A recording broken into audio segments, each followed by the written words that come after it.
Okay, we will do a test of a very commonly available current sensor available in the market called the ACS712. It comes in a module like this, and the primary side is connected to the mains in series with a load. So these are the various loads that I'm going to test. And the secondary side is isolated from the main side, so it's safe for measurement, and I'm powering it with a USB power, 5 volts. And what I'm going to do is do a measurement of the noise with a proper current probe, and observe both the waveforms on an oscilloscope.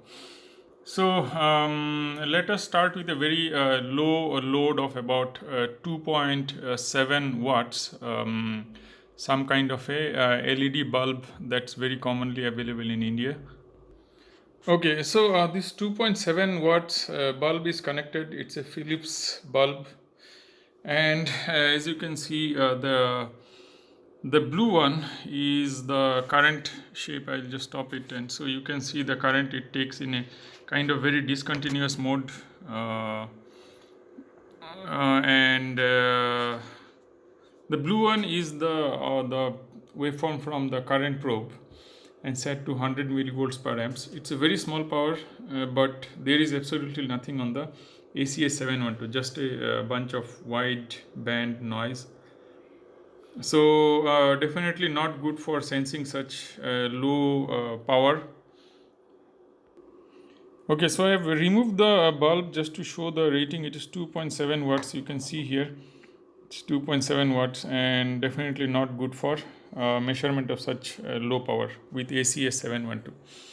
Now let us connect this bulb, which is also an LED bulb, but it is 9 watts. You can see here it's mentioned as 9 watts, and let's see how does it measure with respect to a current probe.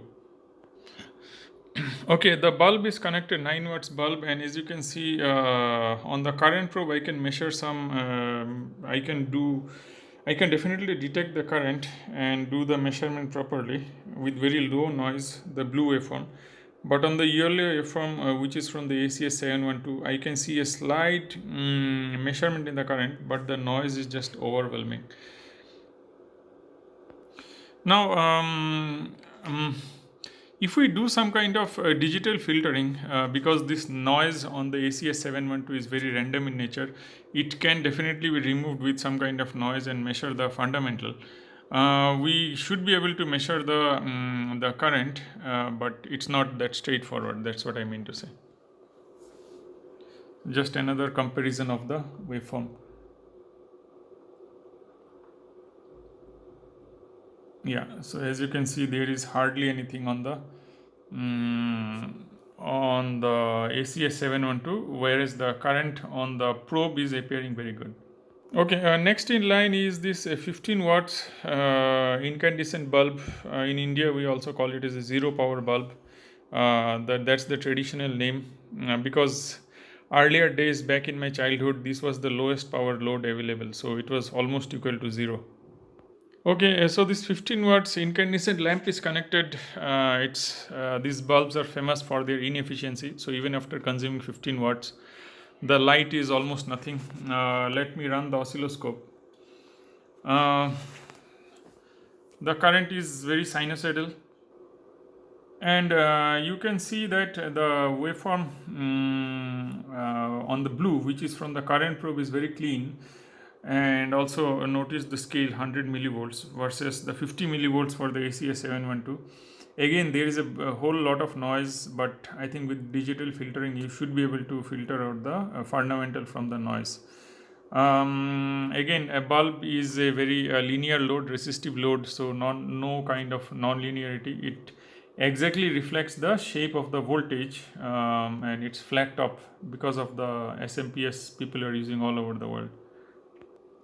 Okay, next in line is this 60 watts incandescent bulb, again from Philips.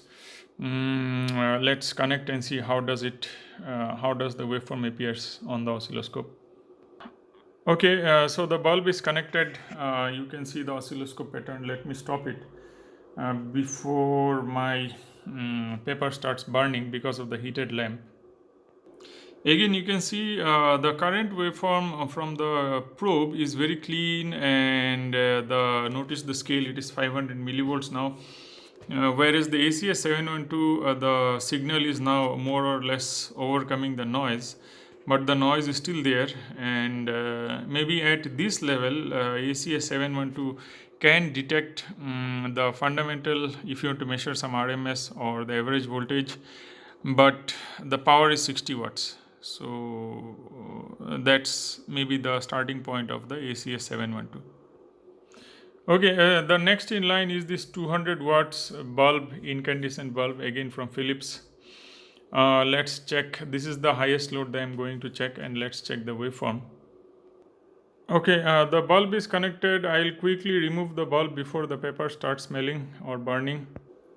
I had already captured the waveform, and you can see here the blue one, again the scale has changed to 1 volts, whereas the ACS712 is 100 millivolts, and this is the wave shape.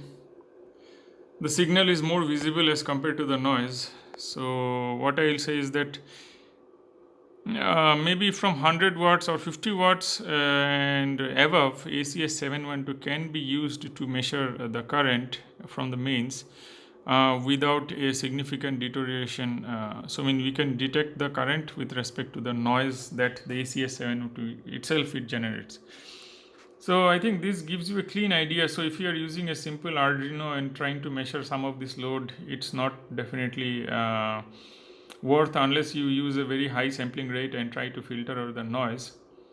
But if you want to do a simple measurement, ACS712 does have its convenience of isolation and everything, but definitely not a very good sensor to measure low power, which is typically found in household condition.